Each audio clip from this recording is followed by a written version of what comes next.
शन्नो मित्रः शं वरुणः शन्नो भवत्पर्यमा शन्न इन्द्रो बृहस्पतिः शन्नो विष्णुरुक्रमः ॐ शान्ति शान्ति शान्तिः।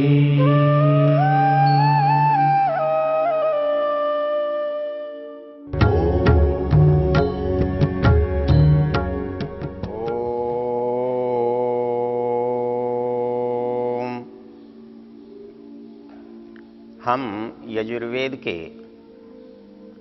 32वें अध्याय के मंत्रों की चर्चा कर रहे हैं और इन मंत्रों के अधिकांश मंत्रों के ऋषि स्वयंभू ब्रह्म और देवता परमात्मा है। इस प्रसंग में हम जिस मंत्र की चर्चा आज कर रहे हैं मंत्र है स नो बंधुर्जनिता स विधाता धामानि वेद भुवनानि विश्वा यत्र देवा अमृतमाशन आनशानास्तृतीये धामन्नध्यैरयन्त। ये मंत्र हमारे लिए बहुत परिचित है और प्रतिदिन यज्ञ करते समय स्तुति प्रार्थना उपासना के मंत्रों में इसका हम पाठ करते हैं। इस प्रकरण में इस मंत्र का उल्लेख एक विशेष महत्व रखता है। ये तो हमने निश्चित रूप से देखा है कि परमेश्वर की उपासना पढ़ा लिखा भी करता है, अनपढ़ भी करता है, समझदार भी करता है, नासमझ भी करता है। इस मत संप्रदाय का व्यक्ति भी करता है और उस मत संप्रदाय का भी करता है। और इसलिए सबके विचार भिन्न होने के कारण, सबकी मान्यता और सिद्धांत भिन्न होने के कारण सबकी उपासना पद्धति भी भिन्न भिन्न है। हम देखते हैं कि जब कोई व्यक्ति इसको उपासना करने की प्रकरण में अपने व्यवहार को देख करता है तो हम अनुभव करते हैं, हम देखते हैं कोई व्यक्ति कैसे ईश्वर की उपासना करता है। जो अद्वैत वेदांत को स्वीकार करते हैं वो ये समझते हैं कि जो एक सिद्धांत है कि केवल ब्रह्म है उसी को स्वीकार कर लो और अपने मन में उसी की धारणा बना लो और वो एक शब्द एक वाक्य का बार बार पाठ करते हैं, जप करते हैं, मनन चिंतन करते हैं। अहम ब्रह्मास्मि, मैं ब्रह्म हूं। ब्रह्म मैं हूं ये सोचना, सोचने से ब्रह्म होगा या नहीं होगा एक भिन्न बात है, लेकिन मेरा जो सोच है, मेरा जो विचार है उसमें ब्रह्मपना अवश्य आएगा। जब मैं ये अनुभव करता हूं कि वह मैं हूं तो मैं अपने व्यवहार को उस जैसा करने लगता हूं। जब व्यक्ति किसी का अभिनय करता है तो श्रेष्ठ अभिनय में वो ये भूल जाता है कि मैं वो नहीं हूं जिसका मैं अभिनय कर रहा हूं, और वास्तविकता का अनुभव कराना ही अभिनय की श्रेष्ठता है। इसलिए यदि ये हम सोचें कि इन पर ये प्रभाव हो रहा है तो ये उचित है, अनुचित है, सही है, गलत है, लेकिन जिसने भी इसको व्यवहार में लिया, इसका जप किया, उसको लगा कि उसने ठीक किया। वो इसकी जगह दूसरा शब्द बोल सकता है शिवो अहम, मैं शिव हूं, और वो इसी का जप कर सकता है,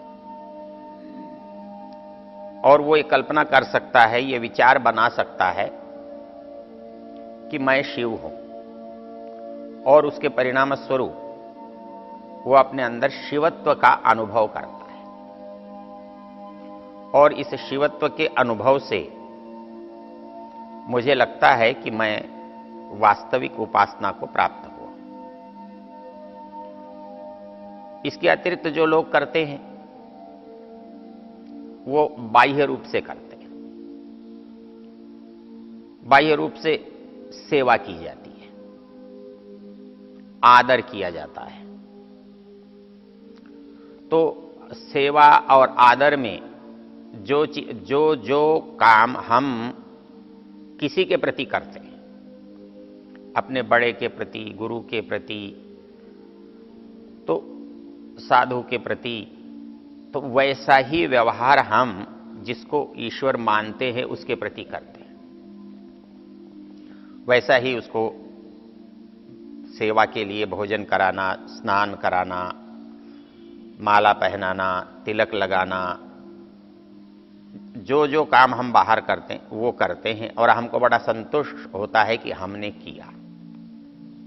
क्यों? कि करने के लिए तो हमारा विचार उद्यत रहा, विचार से हमने उसको पूरा किया, तो उसका लाभ हमको अवश्य मिलता है, और इसीलिए हम संतुष्ट रहते हैं।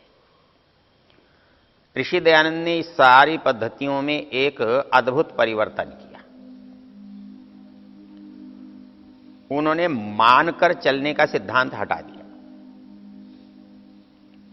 मैं मानता हूं कि मैं ब्रह्म हूं, मैं मानता हूं कि मैं शिव हूं, मैं मानता हूं कि अमुक चीज ईश्वर है, अमुक चीज इसका नाम है, ये ईश्वर है, चाहे वो किसी भी नाम से हो।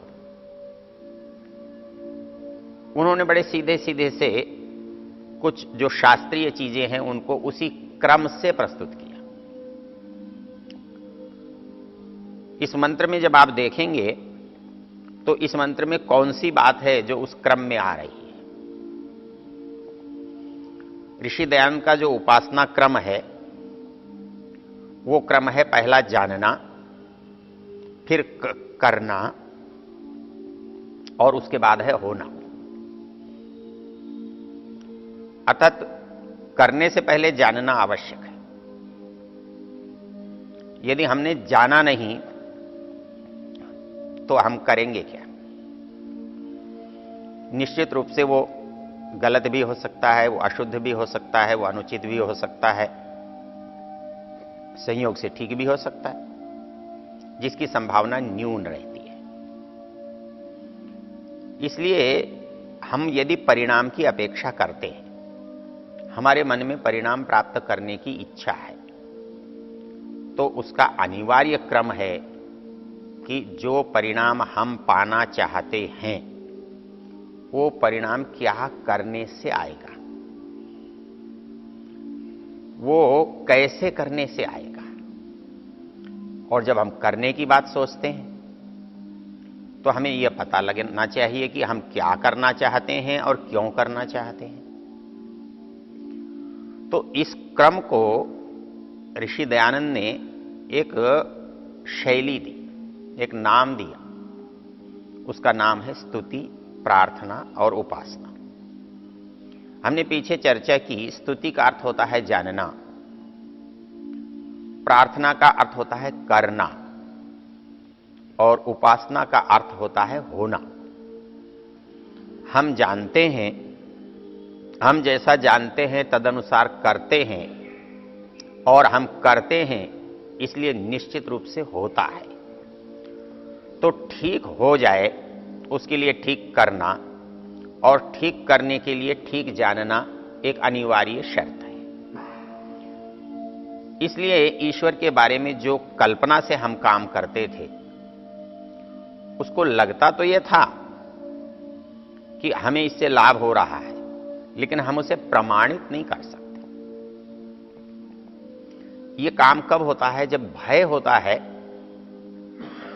मनुष्य को लोभ होता है तो उस भय और लोभ की परिस्थिति में जो भी साधन, जो भी उपाय हमें कोई बता देता है, हम किसी से सुन लेते हैं, तो हम उस पर क्रिया करने लगते हैं, ये बिना सोचे कि ऐसा करने से ऐसा होगा या नहीं होगा। तो इस नहीं सोचने के परिणाम स्वरूप कोई कुछ भी करता है और कुछ भी पाना चाहता है।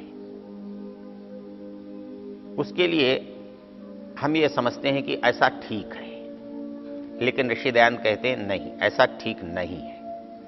क्योंकि औरों की जगह जो ईश्वर की चीज है वो मानी हुई चीज है, इसलिए करना भी मानने के तरीके से होता है।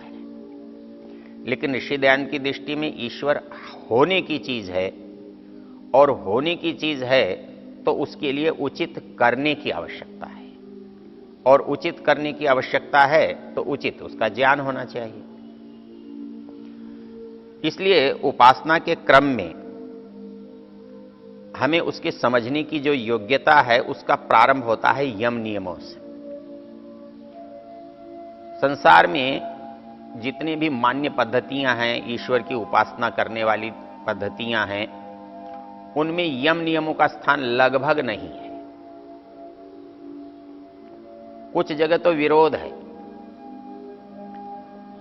यम नियमों को हम जानते हैं कि यमों का संबंध सामाजिक व्यवहार से होता है और नियमों का संबंध व्यक्तिगत और आंतरिक व्यवहार से होता है। जब हम यम की बात करते हैं, अहिंसा, सत्य, अस्तेय, ब्रह्मचर्य, अपरिग्रह, इन सब का संबंध समाज से है, दूसरे व्यक्ति से है। अर्थात दूसरे के साथ हम क्या करें जिससे उसके साथ भी अच्छा हो और हमारे साथ भी अच्छा हो।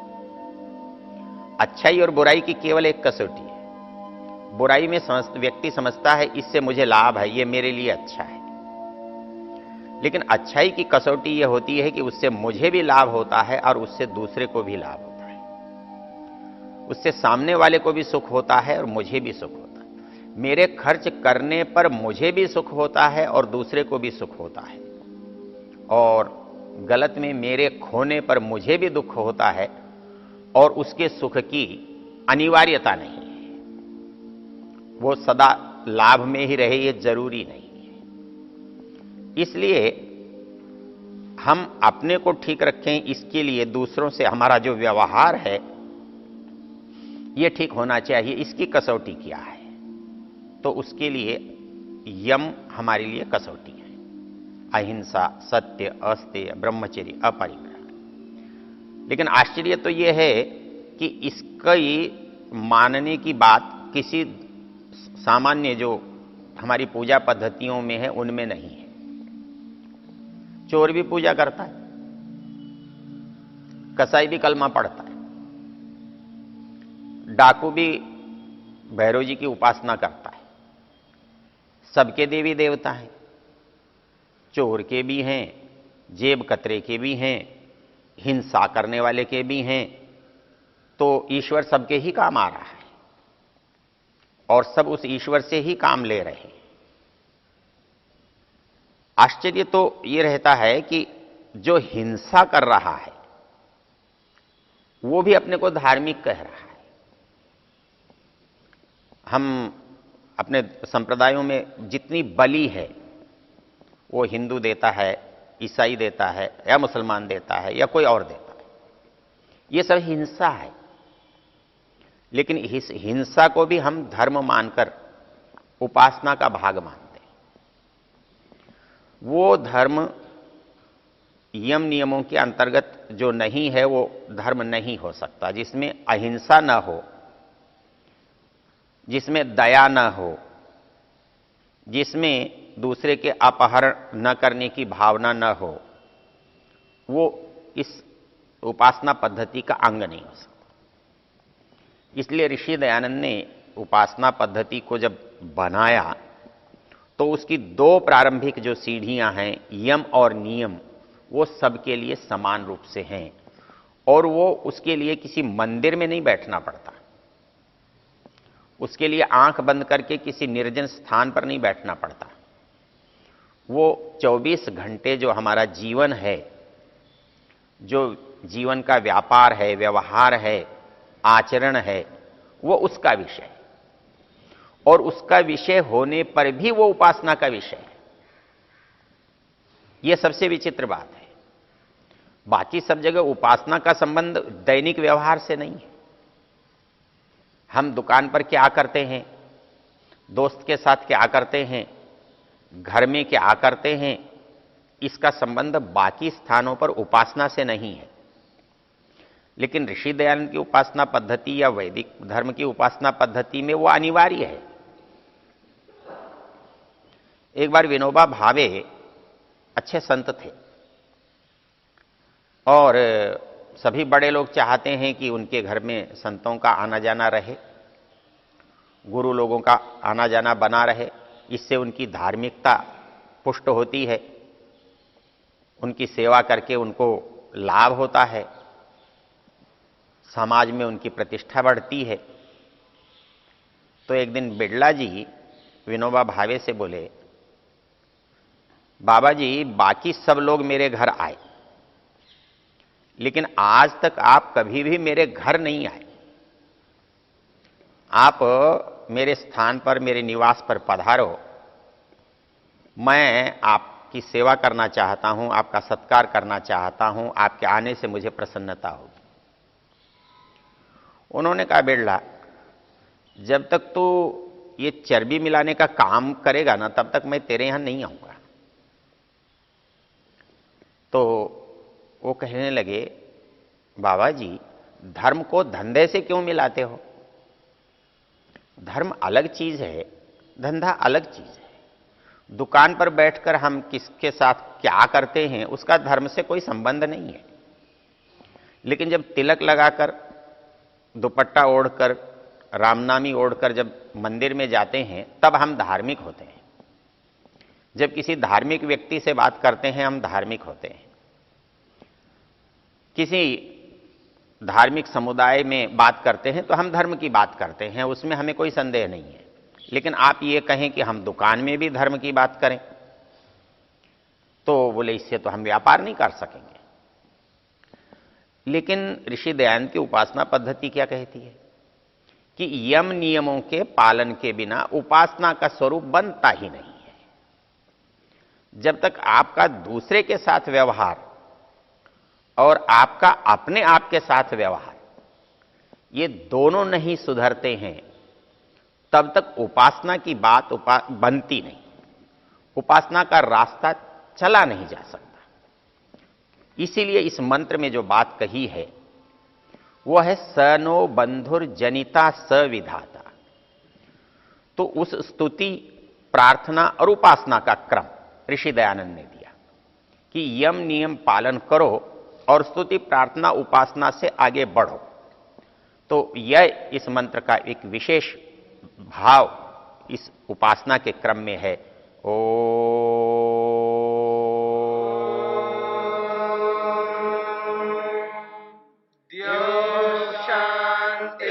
शांतिरंतरिक्षं शांति पृथिवी शांतिरापः शांतिरोषधयः शांतिः वनस्पतयः शांतिर्विश्वे देवा शांतिर्ब्रह्म शांति सर्वं शांति शांतिरेव शांति क्षमा शांतिरेधि।